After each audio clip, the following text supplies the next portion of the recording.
بسم اللہ الرحمن الرحیم وعن انس رضی اللہ تعالی عنہ سے مروی ہے قال النبی صلی اللہ علیہ وسلم الدعاء مخ العبادتی، نبی کریم صلی اللہ علیہ وسلم نے فرمایا کہ دعا عبادت کا مغز ہے۔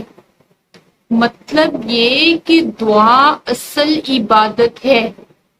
جب بندہ نماز پڑھنے کے بعد عاجزی کے ساتھ اللہ تعالیٰ سے دعا مانگتا ہے تو وہ دعا رد نہیں ہوتی، ضائع نہیں ہوتی۔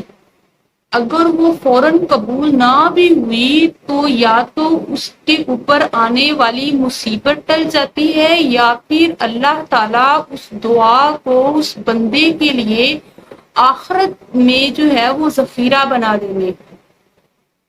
تو آپ صلی اللہ علیہ وسلم نے فرمایا کہ جب بندہ آخرت میں اپنی ذخیرہ کی ہوئی دعا کا انعامات دیکھے گا تو وہ خواہش کرے گا کہ کاش دنیا میں میری کوئی دعا بھی قبول نہ ہوتی بلکہ ساری دعائیں آخرت کے لیے ذخیرہ ہو جاتی۔ تو دعا کو عبادت کا مقصد دو وجوہات کی بنا پر کہا گیا ہے۔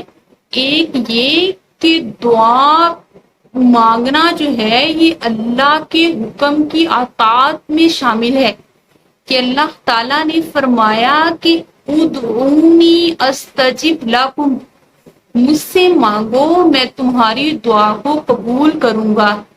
اسی لیے دعا اصل عبادت ہے اور عبادت کا مقصد ہے۔ جیسے انسانی جسم ہے اور سر انسان کے جسم کا ایک جز ہے، اگر جسم کے اوپر سر نہ ہو تو انسان کا جسم بالکل دم کٹا نظر آئے گا۔ اسی طرح نماز کے ساتھ اگر دعا نہیں ہوتی تو نماز بھی جو ہے وہ دم کٹی ہی رہ جائے گی۔